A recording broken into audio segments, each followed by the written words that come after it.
Welcome to Nanak classes. दोस्तों, Nanak classes के YouTube channel पे आपका स्वागत है। आज है 26 मई और 26 मई 2022 के जितने भी most important Rajasthan current affairs के क्वेश्चन बनते हैं, आज हम उनका डिस्कस करेंगे। पूरा वीडियो ध्यान से देखना और लास्ट में मैं आपसे क्वेश्चन पूछूंगा जिनके जवाब आपको कमेंट बॉक्स में देने हैं। तो स्टार्ट करें टुडे मोस्ट इंपोर्टेंट क्वेश्चन। सभी विद्यार्थियों को गुड मॉर्निंग। कल के क्वेश्चनों को सबसे पहले हम रिवाइज करते हैं। प्रदेश का पहला दृष्टिबाधित बालिका शिक्षण संस्थान का शुभारंभ कहाँ किया गया है? तो जयपुर के अंदर किया गया है। पंचभद्रा पेट्रोलियम रिफाइनरी के निर्माण में एचपीसीएल व राजस्थान का वित्तीय अनुपात कितना है? तो 74:26। हाल ही में राजस्थान सरकार ने किस नहर पर स्काडा प्रणाली स्थापित की है? तो गंग नहर। राजस्थान के किस वीर क्रांतिकारी का 24 मई को जन्म दिवस और पुण्यतिथि बनाई जाती है? प्रताप सिंह बाहट। प्रदेश में पशुपालक प्रशिक्षण संस्थान कहाँ खोला जाएगा? तो नाथद्वारा राजसमंद में। और आर्थिक सर्वे 2020-21 के अनुसार राजस्थान में आर्थिक वृद्धि दर कितनी रही है? -6.61%। तो ये कल के क्वेश्चन थे। स्टार्ट करते हैं आज के क्वेश्चन। उससे पहले जिस विद्यार्थी ने हमारे चैनल को सब्सक्राइब नहीं किया जरूर करें, बेल आइकन के घंटे को दबाएं और वीडियो को लाइक और शेयर करें। और जिसने हमारे नानक क्लासेज ऐप को डाउनलोड नहीं किया है तो कर लीजिए, प्ले स्टोर में जाके वीडियो के डिस्क्रिप्शन में लिंक है, वहां से कर लीजिए, क्योंकि इस पे चल रही है नानक क्लासेज ऐप पे Rajasthan current affairs test series 2021-22। हर मंथ के हिसाब से एक दिन छोड़कर ये शेड्यूल चल रहा है मात्र 49 रुपए में। मई 2022 तक चलेगा। मुख्य जो भी एग्जाम है उससे पहले आपको सारा करंट उपलब्ध करवा दिएगा। इसके अलावा कंप्यूटर अनुदेशक परीक्षा राजस्थान जीके की और पीटीआई की टेस्ट सीरीज हमारी उपलब्ध है। तो स्टार्ट करें आज के इंपॉर्टेंट क्वेश्चन। पहला क्वेश्चन देखिए, राजस्थान में संचालित निःशुल्क तीर्थ यात्रा योजना का संबंध किस विभाग से? जी बिल्कुल चर्चा में आ गई। राजस्थान में संचालित निःशुल्क तीर्थ यात्रा योजना का संबंध किस विभाग से है? और ये क्वेश्चन पिछले साल एसआई के अंदर भी आ चुका है और अब वापस चर्चा में आ गया, क्योंकि मुख्यमंत्री अशोक गहलोत ने इस निःशुल्क तीर्थ यात्रा योजना में जो सिख, मुस्लिम और ईसाई समाज के जो धार्मिक स्थल है उनको जोड़ने की मंजूरी दी है। तो निःशुल्क तीर्थ यात्रा योजना का संबंध देवस्थान विभाग से भी, वो इसको पर्यटन विभाग मत कर देना, देवस्थान विभाग। तो देखिए, देवस्थान विभाग द्वारा संचालित निःशुल्क, जो पिछले साल एसआई में क्वेश्चन आया था वो ये आया था कि निःशुल्क तीर्थ यात्रा योजना का संबंध किस विभाग से है? तो ऑप्शन इस प्रकार के दिए हुए थे।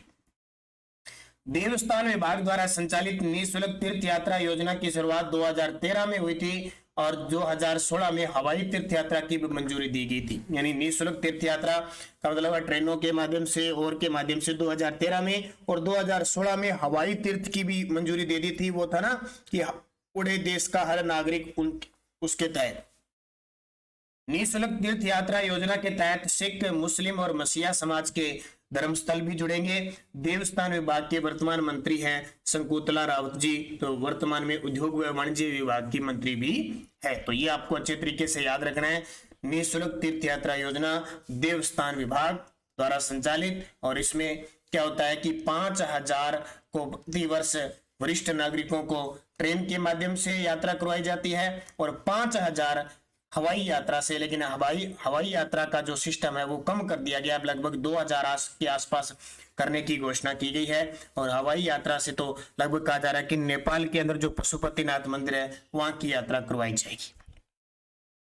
दूसरा प्रश्न देखिए, राजस्थान में पहली बार किस जिले की गौशाला में सीएनजी प्लांट लगाया गया है? बहुत इंपॉर्टेंट है। अभी आज तक हमने गौशाला और गायों के दूध का उपयोग करते हुए ये चीजें चल रही थी। अब गाय के गोबर से, यानी गौशाला के अंदर जो गोबर होता है उससे सीएनजी प्लांट लगाया जाएगा और इसकी शुरुआत होने जा रही है जयपुर जिले की हिंगोनिया गौशाला से। इसकी शुरुआत होने जा रही है। तो हिंगोनिया गौशाला जयपुर में इंडियन ऑयल ने कंप्रेस नेचुरल गैस यानी संपीड़ित प्राकृतिक गैस, जिसको हम कहते हैं शॉर्टकट में सीएनजी प्लांट लगाया। यह राजस्थान का सबसे बड़ा प्लांट होगा। प्रतिदिन गाय के गोबर से 6000 किलोग्राम सीएनजी तक का प्रोडक्शन किया जाएगा। तो ये बहुत बड़ी बात है। कौन सी गौशाला है? हिंगोनिया गौशाला, जो कहां पे है? जयपुर के अंदर है। इंडियन ऑयल की तरफ से ये सीएनजी प्लांट लगाया गया और संभवतः ये राजस्थान का सबसे बड़ा प्लांट होगा, क्योंकि प्रतिदिन गाय के गोबर से 6000 किलोग्राम सीएनजी तक का प्रोडक्शन किया जाएगा। तो जो मुख्य जितनी बातें हैं उतनी मैं ही आपको बता रहा हूं, जहां इंपॉर्टेंट चीजें होगी उसका पूरा तथ्य लेके आऊंगा। तो सीएनजी प्लांट जयपुर के अंदर।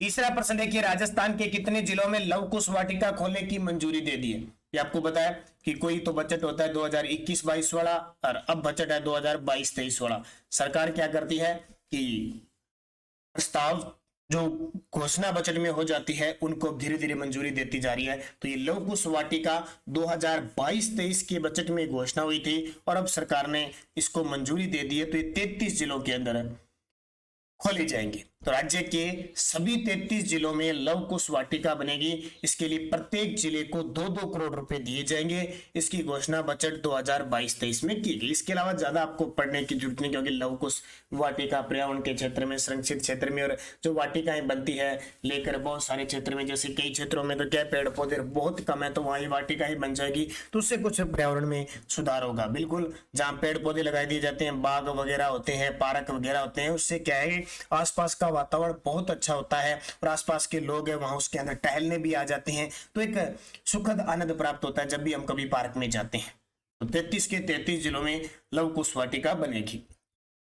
हाल ही में किस राज्य ने ई व्हीकल या कह सकते हैं इलेक्ट्रिक व्हीकल पॉलिसी को लागू करने की मंजूरी दे दी है? भी हाल ही में किस राज्य ने इलेक्ट्रिक व्हीकल पॉलिसी को लागू करने की मंजूरी दी है? तो अपनी राजस्थान सरकार ने। तो देखिए, राजस्थान के मुख्यमंत्री अशोक गहलोत ने इलेक्ट्रिकल व्हीकल पॉलिसी को मंजूरी दी है। बजट 2019-20 में इलेक्ट्रिकल व्हीकल पॉलिसी लाने की घोषणा की गई थी। तो मुख्यमंत्री अशोक गहलोत ने, अब देखो बजट कौन सा था, 2019-20 का था, और अब इसको मंजूरी दी है। किसको? इलेक्ट्रिक व्हीकल पॉलिसी को मंजूरी। इसमें क्या क्या प्रावधान किए जाएंगे, जब किए जाएंगे मुख्य बात होगी तो उसको याद रखेंगे। बाकी आपको ज्यादा याद रखने की जरूरत नहीं है, क्योंकि करंट इतना हो जाता है कि रोज के प्रश्न इतने हो जाते हैं, बहुत सारे प्रश्न तो काम के नहीं होते, प्रश्न कहां से आ जाते हैं। इसलिए जो मुख्य बातें हैं ना वही आपको पढ़नी है। इलेक्ट्रिक व्हीकल पॉलिसी लागू करने वाला राजस्थान, अभी हाल ही में राजस्थान ने लागू किया। मुख्यमंत्री अशोक गहलोत ने घोषणा की थी। ये बजट में कौन सी थी? 2019-20 की थी। फिलहाल इतना ही आपको याद रखना है। जो खास फैक्ट होगा पेपर में आने की दृष्टि से वो मैं आपको लगातार बताता रहूं। 5 नंबर क्वेश्चन देखिए, इस क्वेश्चन को स्टार लगा लीजिए। राजस्थान में दिसंबर 2021 तक ऊर्जा की अधिष्ठापित क्षमता कितने मेगावाट होगी? ये प्रश्न आपसे पूछे जाएंगे। दिसंबर 2021 तक ऊर्जा की अधिष्ठापन क्षमता कितने मेगावाट हो गई है? तो ये हो गई है कितनी? 23,321 मेगावाट। कितनी? 23,321 मेगावाट। अब देखिए पूरी डिटेल। दिसंबर 2021 तक अधिष्ठापित क्षमता बढ़कर 23,321 मेगावाट होगी। अब ये आंकड़ा याद रखना है, 23,321, और मार्च 2021 तक थी 21,979। ये क्वेश्चन पेपर में आ भी चुका है, ध्यान रखना। तो आपका ये भी पूछ सकता है, ये भी पूछ सकता है। अधिष्ठापित क्षमता में वर्ष 2021-22 में दिसंबर 2021 तक यानी 1342 मेगावाट की वृद्धि हुई है। 2017-18 से वर्ष 2020-21 तक कुल ऊर्जा उपलब्धता में 23.68% की वृद्धि हुई है। राज्य में मार्च 2021 तक 8,561 करोड़ यूनिट ऊर्जा की उपलब्धता है। अब ये आंकड़े आपसे सारे पूछे जाएंगे क्योंकि आर्थिक समीक्षा के क्वेश्चन है। राज्य में 100% ग्रामीण विद्युतीकरण के लक्ष्य को प्राप्त करने के लिए राज्य सरकार द्वारा दिसंबर 2021 तक 43,201 गांवों का विद्युतीकरण किया जा चुका है। इसके अतिरिक्त दिसंबर 2021 तक 1.14 लाख ढाणियों और 93.97 लाख ग्रामीण परिवारों को भी विद्युतीकरण किया जा चुका है। तो ये इतना आपको डाटा अच्छे तरीके से याद रखना है, इसको लिख लेना है। ये पूरे आंकड़े 1.14 जितने भी हैं, कोई भी चीज है इसमें कहीं से भी आपसे पूछी जा सकती है। ये पूछी जा सकती है, ये पूछी जा सकती है, ये गांव पूछे जा सकते हैं, कितनी वृद्धि हुई है ये पूछे जा सकते हैं, मार्च में कितनी थी और दिसंबर में कितनी थी, ये सारी पूछी जा सकती है। राजस्थान बजट 2022-23 में किन जिलों में विकास प्राधिकरण के गठन की घोषणा की गई है? राजस्थान बजट 2022-23 में किन जिलों में विकास प्राधिकरण का गठन करने की घोषणा की गई है? तो उदयपुर और कोटा के। देखिए क्या है, तो राजस्थान बजट 2022-23 में 2 जिलों उदयपुर और कोटा में विकास प्राधिकरण का गठन करने की घोषणा की गई है। राज्य सरकार द्वारा व्यवस्थित और समन्वित तरीके से शहरी आबादी की आधारभूत आवश्यकताओं को पूर्ण करने के लिए राज्य में 3 विकास प्राधिकरण जयपुर, अजमेर और जोधपुर में है। जयपुर, अजमेर और जोधपुर में 3 है और 2 की घोषणा हुई है उदयपुर और कोटा में। तो 3 है और उसके बाद में कितने हो जाएंगे? 5। 14 शहरी न्यास है। अलवर, आबू, बाड़मेर, भरतपुर, भीलवाड़ा, बीकानेर, चित्तौड़गढ़, जैसलमेर, पाली, कोटा, उदयपुर, श्री गंगानगर, सीकर और सवाई माधोपुर, यानी 14 शहरी न्यास है। राजस्थान आवासन मंडल व Jaipur metro rail corporation limited नागरिकों की सुविधा के विकास हेतु कार्यरत है। तो याद रखना 3 विकास प्राधिकरण है, 2 को बजट में घोषणा की थी उदयपुर, कोटा में, यानी शहरों के विकास के लिए स्पेशल विकास प्राधिकरण का गठन किया गया है। और 14 में शहरी न्यास कार्यरत है। किसके सहयोग से, कौन कर रहा है इसको? राजस्थान आवासन मंडल और Jaipur metro rail corporation limited के द्वारा। तो ये प्रश्न आपको ऐसे याद रखना, क्योंकि आजकल आंकड़े भी पूछ लिए जाते हैं। कुछ बूस्टर डोज, कुछ इंपॉर्टेंट याद रखना। शहरी आबादी के संदर्भ में राजस्थान में सबसे अधिक शहरीकृत जिलों में कोटा 60.31%, जयपुर और जोधपुर सम्मिलित है। यानी पूरे क्षेत्र का सबसे ज्यादा कोटा में, प्रतिशत में नगरीय जनसंख्या सबसे ज्यादा कोटा में है। ठीक है, सीधा शहरी जनसंख्या पूछे तो जयपुर केंद्र है। जबकि जालोर 8.30% और प्रतापगढ़, बांसवाड़ा, बाड़मेर सबसे कम शहरी जनसंख्या वाले हैं। यानी जालोर का जितना क्षेत्रफल है उसका सिर्फ 8.30% ही क्या है? शहरी क्षेत्र है। राजस्थान में माइग्रेशन यानी ग्रामीण से शहरीकरण क्या स्थिति है? देखो, ग्रामीण गांवों से लोग शहरों की तरफ जाने का सिस्टम देखो। जनगणना 2011 के अनुसार अगर देखें तो राष्ट्रीय स्तर पर 794 लाख और राजस्थान में 32 लाख व्यक्तियों ने ग्रामीण से शहरी क्षेत्रों की ओर पलायन किया है।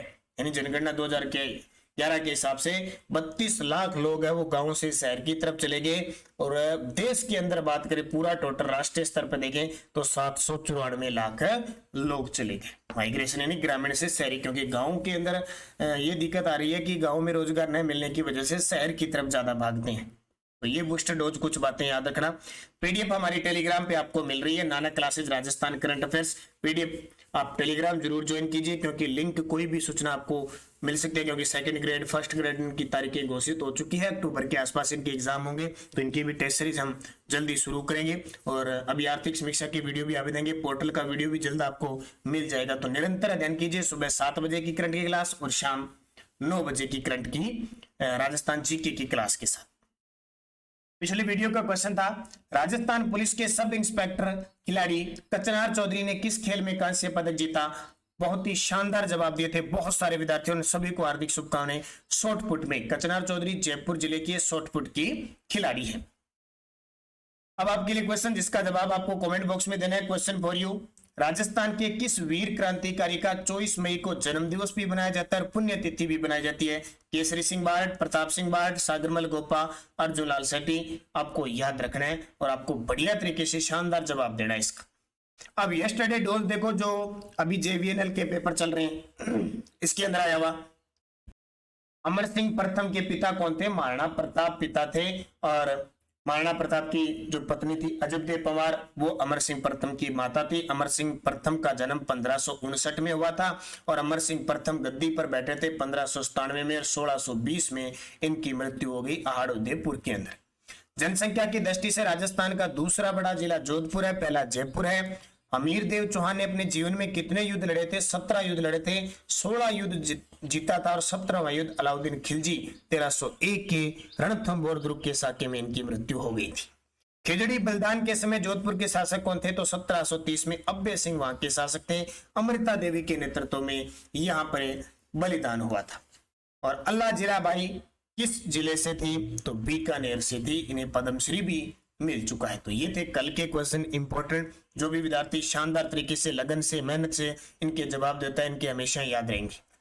अब नेक्स्ट रोज ये भी क्वेश्चन JVNL के पेपर में आए हुए। अकबर की दीनता स्वीकार करने वाला प्रथम राजपूत शासक था। त्रिनेत्र गणेश जी का मंदिर किस दुर्ग में है? लूनी नदी में कितने घाट है? ये क्वेश्चन देखिए नया आया है, JVNL के पेपर में आया है। अभी लाइनमैन के जो पेपर चल रहे हैं विद्युत विभाग में, लूनी नदी में कितने घाट है? उपबेसिन है। चित्तौड़गढ़ दुर्ग में विजय स्तंभ का निर्माण किसने करवाया? और त्राइन के द्वितीय युद्ध में किसकी हार हुई? पांचों के जवाब आपको कमेंट बॉक्स में देना है। जाते जाते वीडियो को लाइक और शेयर कर देना।